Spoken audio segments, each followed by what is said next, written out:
बहस करना शुरू कर दी और कहा, इसमें इतना सोचने की क्या बात है? वह अगर कह रहे हैं कि वह प्रिया को ले जाना चाहते हैं तो उन्हें ले जाने दीजिए ना। आपको इतनी तकलीफ क्यों हो रही है? और वैसे भी प्रिया उनके घर की बहू है। उनके बेटे की मौत हो गई है तो क्या हुआ? वह अपने ससुराल तो जा ही सकती है ना। मां के इस झगड़े के बाद पिताजी ने कहा, अगर मेरी बेटी वहां खुश रहेगी तो मुझे कोई दिक्कत नहीं है। प्रिया अगर जाना चाहती है तो आप उसे जरूर ले जा सकते हैं। मेरे ससुर जी ने मेरी तरफ देखा और कहा, चलो कपड़े वगैरह लेकर आओ। मैंने भी हेलो दोस्तों, आज की इस रोमांचक कहानी में आप सभी का स्वागत है। ये मेरे होश संभालने से पहले की बात है। तब मेरी उम्र मुश्किल से 10 साल थी। एक रोज पापा के एक दोस्त हमारे घर आए। वह हमारे शहर में नौकरी की तलाश में आए थे, इसीलिए मेरे पापा ने उनको रहने के लिए हमारे घर में जगह दे दी थी। हमारे घर में सिर्फ 2 कमरे थे। एक कमरा वह था जिसमें मम्मी पापा सोते थे और दूसरे कमरे में मैं और मेरे भाई बहन सोते थे। वो मेरे पापा के बचपन के दोस्त थे, लेकिन मेरे पापा उन्हें अपने भाई का दर्जा देते थे। अंकल का नाम दानिश था। जब मेरी अम्मी ने पापा से दानिश अंकल के बारे में पूछा तो पापा ने बताया कि ये मेरे बचपन के दिनों का दोस्त है। इन दिनों ये बड़ी मुश्किल से गुजर रहा है। इसके पास कोई नौकरी भी नहीं है। ये हमारे शहर में नौकरी की तलाश के लिए ही आया है। हमारी दोस्ती भाइयों जैसी है। जब इसने अपनी मुश्किलों के बारे में बताया तो मैं इसे इनकार नहीं कर पाया। अम्मी ने कहा, ये तो आपने अच्छा किया, लेकिन ये सोएंगे कहां? हमारे पास तो इतनी जगह भी नहीं है। पापा ने कहा, यह भी बच्चों वाले कमरे में ही सो जाएगा। अभी सर्दियां चल रही हैं, वरना मैं उसके सोने का इंतजाम छत पर ही कर देता। ये बात सुनकर अम्मी खामोश हो गई, क्योंकि वह पापा से ज्यादा बहस नहीं करना चाहती थी। दानिश अंकल की एक बात मुझे बहुत अच्छी लगती थी। वह जब भी काम पर जाते थे तो कभी खाली हाथ वापस नहीं लौटते थे। वह हमेशा हम बच्चों के लिए कुछ ना कुछ खाने के लिए जरूर लाते थे। कभी चॉकलेट, कभी बिस्किट, तो कभी फल फ्रूट। हम सब बच्चे उनको प्यार से दानिश अंकल ही बुलाते थे, क्योंकि पापा कहते थे कि मुझे अपने सगे भाइयों से भी ज्यादा प्यारा है। मुसीबत के दिनों में दानिश अंकल ने पापा का बहुत साथ दिया था। मेरे पापा की सैलरी बहुत कम थी। हमारे घर का गुजारा भी मुश्किल से हो पाता था। लेकिन जब से दानिश अंकल हमारे घर आए थे, तब से हमारे हालात कुछ सुधर गए थे। वह घर का राशन भी ले आते थे और हमारी जरूरतों का सामान भी लाते रहते थे। वह अम्मी से कहते थे कि अगर मैं इस घर में रहता हूं तो इतना हक तो मेरा भी बनता है कि यहां के लोगों की जरूरतें पूरी कर सकूं। अगर आप मुझे इन बच्चों का सगा चाचा समझ ले तो इससे ज्यादा खुशी की बात मेरे लिए और क्या हो सकती है। दानिश अंकल की यह बातें सुनकर मेरी अम्मी भी उन्हें बहुत पसंद करने लगी थी। दानिश अंकल वाकई एक अच्छे और नेक दिल इंसान थे। हमने उनको रहने के लिए जगह दी थी तो वह भी हमारे एहसानों का पूरा बदला चुकाने की कोशिश करते थे। दरअसल दानिश अंकल का अपने बड़े भाई से झगड़ा हो गया था और इसीलिए वह अपना सारा सामान लेकर शहर चले आए थे। यहां आकर उन्होंने पापा को अपनी सारी समस्या बताई और पापा ने भी उन्हें रहने के लिए जगह दे दी। दानिश अंकल अपनी कमाई का आधा हिस्सा हमारे ऊपर खर्च कर देते थे। अब हमारी अच्छी तरह से गुजर होने लगी थी। मेरे पापा को भी पैसे की कोई समस्या नहीं होती थी। हम 4 भाई बहन थे और मैं सबसे बड़ी थी। मेरी उम्र ही कुछ ऐसी थी जिस उम्र में बच्चों को बहुत सारे ख्याल आते हैं। ख्याल अच्छे भी होते हैं और बुरे भी होते हैं। मुझे दानिश अंकल बहुत अच्छे लगने लगे थे। वह मुझे पानी लाने को कहते या फिर कोई और काम के लिए कहते थे तो मैं दौड़ दौड़ कर उनका काम कर दिया करती थी। बच्चे खाने पीने के शौकीन तो होते ही हैं और दानिश अंकल रोज ही हमारे लिए कुछ ना कुछ खाने पीने के लिए लाया करते थे। अम्मी भी इन सब बातों पर ऐतराज नहीं करती थी, क्योंकि वह भी दानिश अंकल को इस घर का एक हिस्सा समझने लगी थी। हमारे घर में सिर्फ 2 कमरे थे। एक कमरे में मेरे अम्मी पापा सो जाते थे और दूसरे कमरे में हम सारे भाई बहन जमीन पर सो जाते थे। हमारे कमरे में एक चारपाई भी पड़ी रहती थी, पर अब उस चारपाई पर दानिश अंकल सोते थे। इन दिनों में कुछ ऐसा हो गया था कि मुझे उस इंसान को चाचा कहने में भी शर्म आती थी। मैंने अपनी जिंदगी में एक सबक हासिल किया था और यह इस दुनिया की हकीकत है।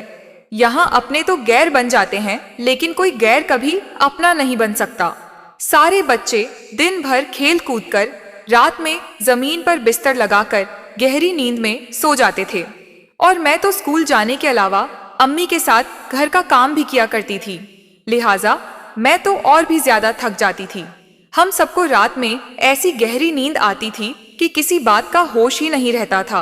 और भला 6वीं क्लास की बच्ची को किस बात का होश रहता। रात में जब मेरे सारे भाई बहन गहरी नींद में सो जाते थे तो दानिश अंकल मुझे उठाकर अपने साथ चारपाई पर लिटा लेते थे। मैं उस वक्त गहरी नींद में डूबी हुई होती थी।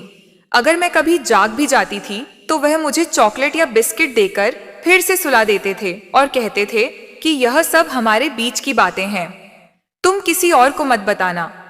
अगर वह ना भी कहते तब भी मैं किसी को क्या ही बताती, क्योंकि मुझे खुद समझ नहीं आता था कि मेरे साथ क्या हो रहा है। धीरे धीरे वक्त गुजरता गया। वक्त के साथ साथ दानिश अंकल की हरकतें और भी अजीब होती जा रही थीं। बस फर्क इतना था कि अब उन हरकतों में वाहियात बातें भी शामिल हो गई थी। हम बच्चों वाले कमरे में थोड़ी सी जमीन खाली पड़ी थी। दानिश अंकल ने पापा को सलाह दी कि अगर आप बुरा ना मानो तो मैं इसी कमरे में एक छोटा सा कमरा बना सकता हूँ। मैं ऐसे बहुत लोगों को जानता हूँ जो कम पैसे में यह सारा काम कर देंगे और मेहनत मजदूरी मैं खुद कर लूंगा। मैं अपने मालिक से कहकर खिड़कियां दरवाजे भी बहुत कम पैसों में बनवा दूंगा। पापा को दानिश अंकल की बात बहुत अच्छी लगी। वैसे भी हमारे घर में एक और कमरे की सख्त जरूरत थी और जब पापा को लगा कि यह काम सस्ते में हो जाएगा तो वह भी खुशी खुशी दानिश अंकल की बात मान गए। कुछ ही दिनों में वह छोटा सा कमरा बनकर तैयार हो गया। पापा ने वह कमरा दानिश अंकल को दे दिया ताकि हम सारे बच्चे सुकून से अलग रहकर अपनी पढ़ाई कर सकें और दानिश अंकल को भी अपना एक कमरा मिल सके। अब हम सारे अपने कमरे में सोते थे और दानिश अंकल अपने कमरे में सोते थे। पर जब मेरे भाई बहन सो जाते थे तो वह इंसान चुपके से हमारे कमरे में आ जाता था। मैं जैसे जैसे बड़ी होती जा रही थी मुझे सब समझ आने लगा था। मैं उनसे कहती थी, अंकल आप इतनी रात को हमारे कमरे में मत आया करो वरना मैं पापा को बता दूंगी। इस बात पर दानिश अंकल कहते थे, क्या तेरा पापा तेरी बात पर भरोसा करेगा? शायद नहीं, वह मेरी बात पर भरोसा करेगा क्योंकि मैं उसे अपनी आधी सैलरी देता हूं। मैं कह दूंगा कि तुम खुद ही मेरे पास आती हो क्योंकि तुम्हें मुझसे अपनी फरमाइशें करनी होती हैं और जब मैं तुम्हारी फरमाइशें पूरी नहीं कर पाता हूं तो तुम गुस्से में मेरी शिकायत करने आ जाती हो। उनकी यह बात सुनकर मैं बहुत डर जाया करती थी। उन्होंने मुझे बचपन से ही बहुत डरा के रखा था और मैं अपनी अम्मी पापा से भी कुछ नहीं कह पाती थी क्योंकि मुझे पता था कि वह दोनों दानिश अंकल पर ज्यादा भरोसा करेंगे। मैं सब कुछ सहती जा रही थी और वह इंसान अपनी गलत हरकतों से बाज नहीं आ रहा था। दूसरी तरफ मेरे पापा दानिश अंकल के लिए फिक्रमंद होते थे कि कब तक दानिश कुंवारा रहेगा। अब हमें इसकी शादी करवा देनी चाहिए ताकि इसका भी घर बस जाए। पापा के कहने पर अम्मी ने दानिश अंकल के लिए लड़की देखना शुरू कर दिया था। काफी मुश्किलों के बाद अम्मी ने दानिश अंकल के लिए एक लड़की ढूंढ दी थी और कुछ दिनों बाद उन दोनों का निकाह भी करा दिया गया। निकाह के कुछ दिनों बाद तक तो दानिश अंकल अपनी बीवी में खोए रहे, पर फिर उन्होंने अपनी पुरानी हरकतें शुरू कर दी। जब उसकी बीवी अपने मायके चली जाती थी तो वह फिर से मेरे कमरे में घुस आता था। मैं किसी से कुछ कह भी नहीं पाती थी और दिल ही दिल में जलती रहती थी। मैं इस बात से भी डरती थी कि अगर पापा को कुछ पता चल गया तो वह ना जाने मेरे साथ क्या करेंगे और ना ही मुझ में इतनी हिम्मत थी कि मैं अपनी अम्मी को कुछ बता पाती। दानिश अंकल अक्सर मुझे धमकियां देकर चुप कराते रहते थे। मैं पूरी तरह से उनके दबाव में आ जाती थी। एक दिन दानिश अंकल ने मेरे पापा से कहा, मैं अलग से एक दुकान करना चाहता हूँ ताकि कुछ पैसे इकट्ठा कर सकूं और अपना घर ले सकूं। कुछ दिनों बाद दानिश अंकल ने पापा की मदद से एक दुकान खोल ली। कुछ ही महीनों में दुकान का सारा माल खत्म करके उसने एक नया घर ले लिया और अपने नए घर में शिफ्ट हो गया। वह तो चला गया था लेकिन अपने साथ मेरी इज्जत भी ले गया था। मैं दिन भर इस बारे में सोचती रहती थी कि किस तरह उसने मेरी जिंदगी बर्बाद करके रख दी। मेरी हालत इतनी खराब हो गई थी कि अब मेरी सहेलियां भी मेरा मजाक उड़ाने लगी थी।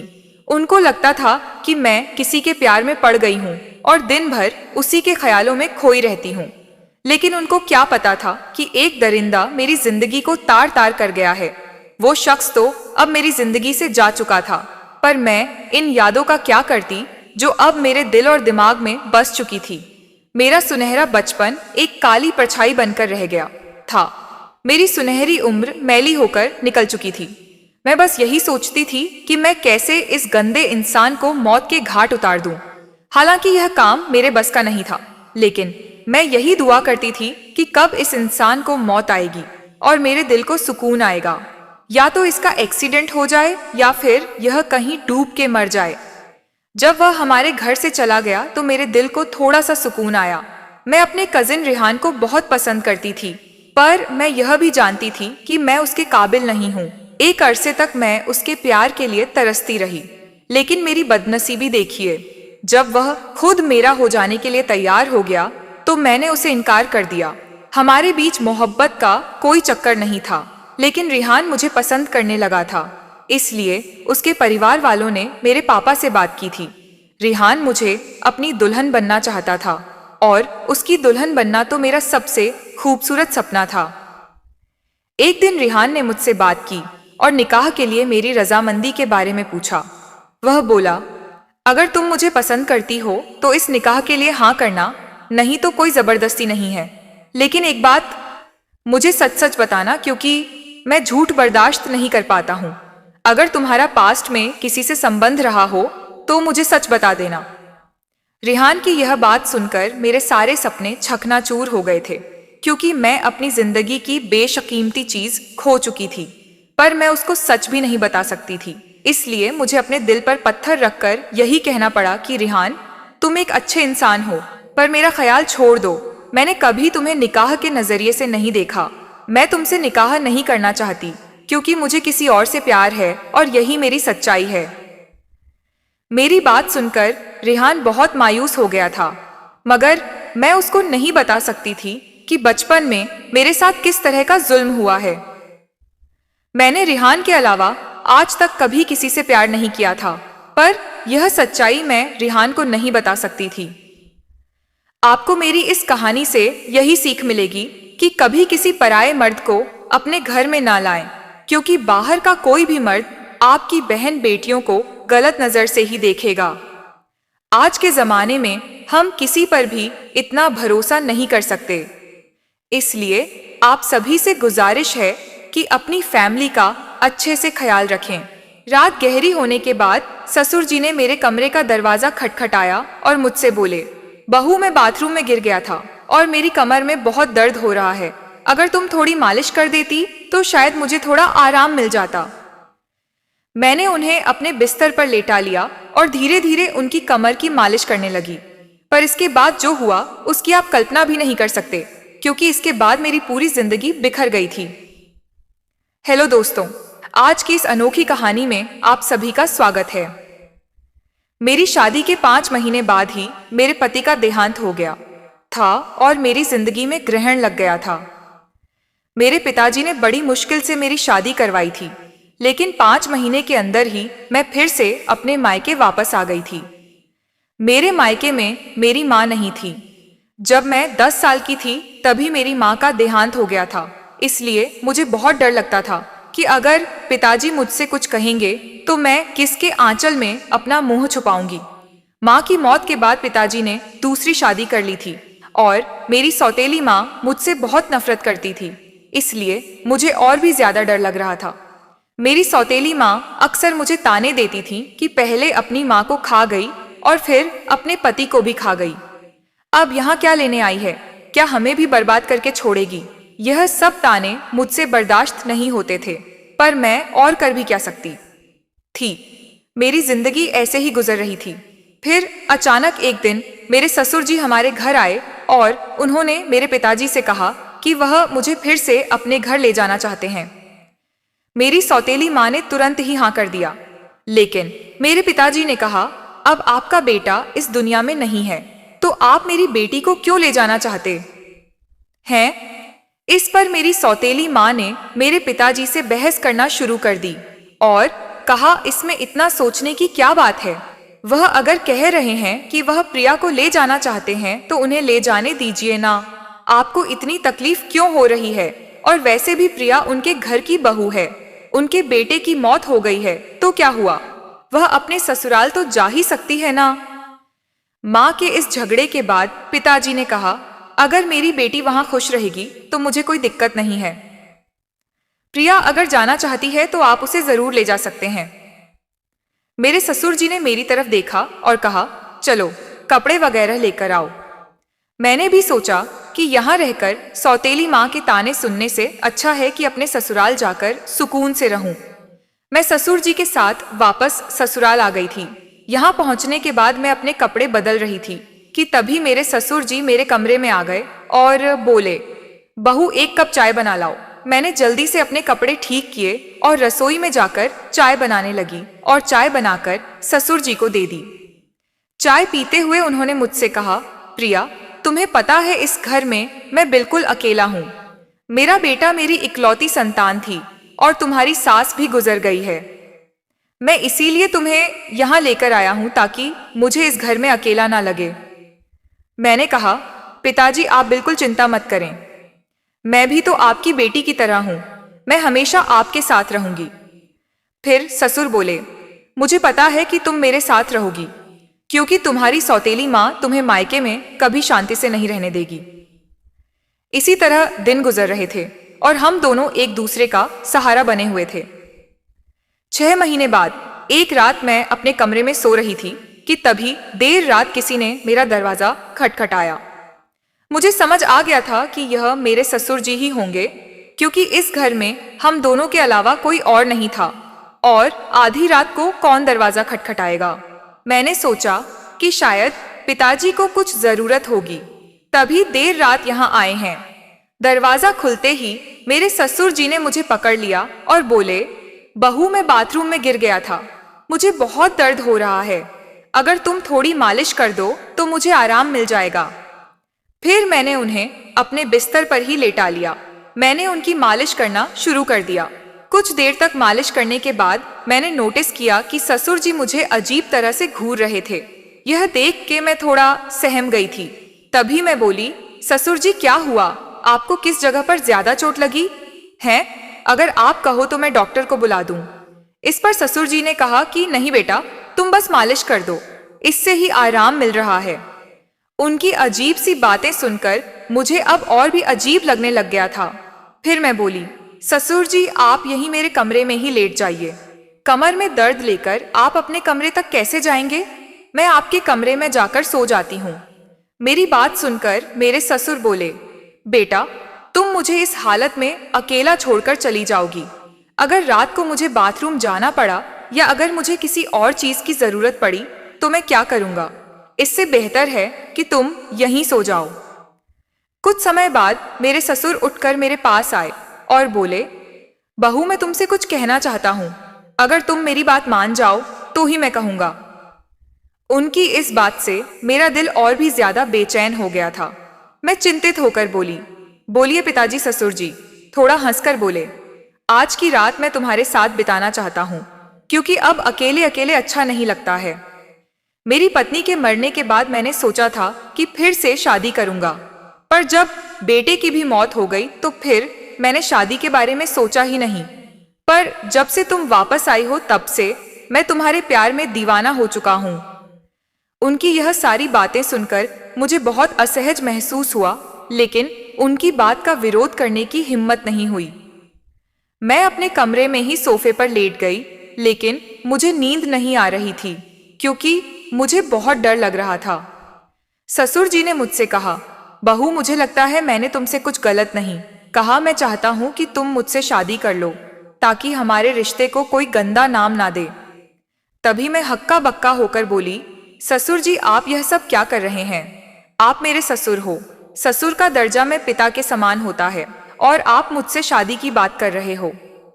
आप बोलने से पहले एक बार सोच तो लो कि आप क्या क्या बोले जा रहे हैं हो। तभी मेरे ससुर बोले, देखो बहू मैं मानता हूं कि मैं कभी तुम्हारा ससुर था, लेकिन तुम्हारे पति को मरे हुए अब 1 साल हो चुका है।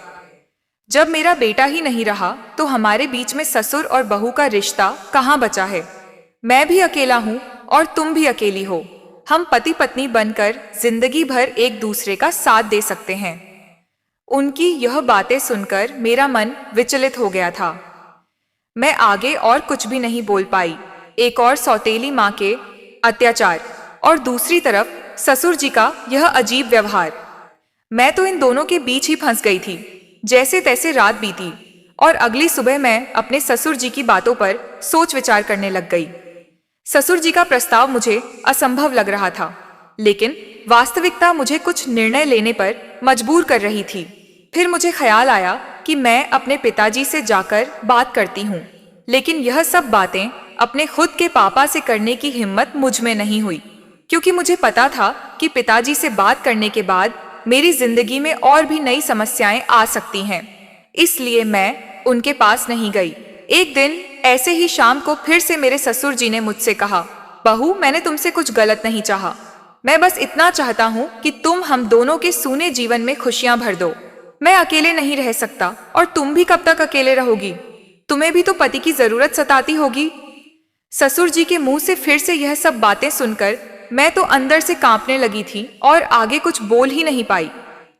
समय धीरे धीरे बीतता चला जा रहा था और ऐसे ही धीरे धीरे मेरे और ससुर जी के बीच एक अजीब सा संबंध बनता चला जा रहा था। पति की मौत के बाद मैंने सोचा था कि अब मैं इस दुनिया में बिल्कुल अकेली हो गई हूँ, लेकिन मेरे ससुर जी ने मेरे प्रति जो भावनाएं जाहिर की थीं, उन्होंने मेरे जीवन को एक नई दिशा में मोड़ दिया। उनके शब्दों ने मुझे भीतर तक झकझोर कर रख दिया था। जब भी मैं सोने जाती थी तो उनकी कही हुई बातें मुझे परेशान करती थीं। वह कहते थे कि मेरे साथ रहने से उन्हें अपने अकेलेपन का एहसास नहीं होता और वह चाहते थे कि हम दोनों एक नई जिंदगी की शुरुआत करें।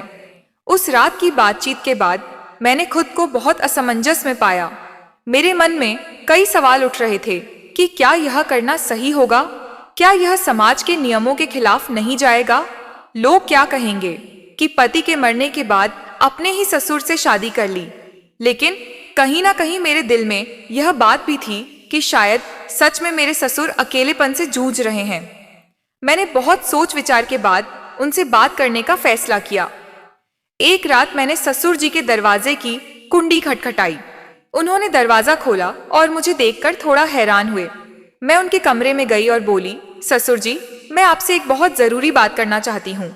उन्होंने मुझे बैठने के लिए बोला और बड़ी गंभीरता से पूछा, क्या हुआ बहू, तुम इतनी रात गए क्यों आई हो? मैं थोड़ी हिम्मत जुटाते हुए बोली, ससुर जी, मैंने आपके प्रस्ताव के बारे में बहुत सोचा है। मैं समझती हूँ कि आप अकेलेपन से जूझ रहे हैं और एक साथी की जरूरत महसूस कर रहे हैं, लेकिन इस रिश्ते के लिए मेरी एक शर्त है कि हमारे बीच हमेशा प्यार और सम्मान का रिश्ता रहेगा। आप मुझे बेटी की तरह सम्मान देंगे और मैं आपको पिता की तरह आदर दूंगी। क्या आपको मेरी शर्त मंजूर है? उन्होंने मेरी बात को ध्यान से सुना और फिर कहा, मुझे तुम्हारी शर्त मंजूर है। मैं इस प्यार और सम्मान को हमेशा बनाए रखूंगा। उनकी यह बात सुनकर मेरे दिल का बोझ थोड़ा हल्का हो गया था। फिर कुछ दिनों के बाद हमने एक छोटे से समारोह में शादी कर ली। यह शादी समाज की नजर में असामान्य थी, लेकिन हमने अपनी स्थिति को स्वीकार कर लिया था। शादी के बाद के दिन मेरे लिए बेहद चुनौतीपूर्ण रहे। गांव ने लोगों ने तरह तरह की बातें करना शुरू कर दिया था। रिश्तेदारों ने भी हमसे दूरी बना ली थी, लेकिन हमने इन सब की परवाह किए बिना अपने जीवन में आगे बढ़ने का फैसला किया। हमारे रिश्ते में धीरे धीरे प्यार और समझ बढ़ने लगी थी। ससुराल में पहले जहां मैं खुद को असहज महसूस करती थी, अब वहीं घर मुझे अपना सा लगने लगा था। ससुर जी हर संभव प्रयास करते थे जिससे मैं खुश रहूं। उन्होंने मेरी हर छोटी बड़ी जरूरत का ख्याल रखा था और मेरी सारी ख्वाहिश पूरी करते थे। वह हर दिन मेरे लिए कुछ न कुछ खास करने की कोशिश करते थे। कभी मेरी पसंदीदा खाने की चीजें लाते थे तो कभी मेरे लिए नई नई साड़ियां लाते थे। धीरे धीरे मैंने उनके प्रति एक अलग तरह का आदर महसूस करना शुरू कर दिया था। हम दोनों ने मिलकर एक नई जिंदगी की शुरुआत की थी। ससुर जी अब मेरे जीवन का एक अभिन्न हिस्सा बन चुके थे और अब हमारे बीच का रिश्ता सिर्फ ससुर और बहू का नहीं रहा, बल्कि अब हम दो जिस्म और एक जान हो चुके थे। उन्होंने मेरी बंजर जिंदगी में बरसात की थी। उन्होंने मुझे फिर से हंसना सिखाया था, जीवन को एक नए नजरिए से देखना सिखाया था। शादी के कुछ महीनों बाद मैंने महसूस किया कि हमारे बीच का यह नया रिश्ता मुझे एक नई दिशा दे रहा है। हम दोनों ने साथ मिलकर कई मुश्किलों का सामना किया और हर बार एक दूसरे का साथ दिया। ससुर जी के साथ मेरे इस नए रिश्ते ने मुझे जीवन के कई नए पहलू दिखाए थे। उन्होंने मुझे यह एहसास दिलाया कि जीवन में अगर साथी सही हो तो कोई भी मुश्किल इतनी बड़ी नहीं होती कि उसे पार ना किया जा सके। समाज ने भी हमें बहुत खरी खोटी सुनाई थी, पर हमने किसी की बात पर गौर नहीं किया। हमारे रिश्ते में धीरे धीरे एक नए तरह का प्यार और सम्मान उभरने लगा। उनके साथ बिताए हर पल ने मुझे कुछ नया सिखाया और मुझे एहसास हुआ कि कभी कभी जीवन हमें ऐसे मोड़ पर ले आता है जहां हमें अपने फैसलों पर पुनर्विचार करना पड़ता है। आज मैं अपने ससुर जी के साथ एक नई जिंदगी जी रही हूँ और हमारे बीच का प्यार और सम्मान पहले से भी अधिक मजबूत हो गया है और वह मेरी जिंदगी के सबसे महत्वपूर्ण इंसान बन चुके हैं। कमेंट करके जरूर बताइएगा कि आपको यह कहानी कैसी लगी। अगर आपको यह कहानी पसंद आई हो तो इसे लाइक करें और अपने दोस्तों के साथ भी शेयर करें। आगे भी ऐसी रोमांचक कहानियों के लिए हमारे चैनल को सब्सक्राइब करें और बेल आइकन दबाना ना भूलें।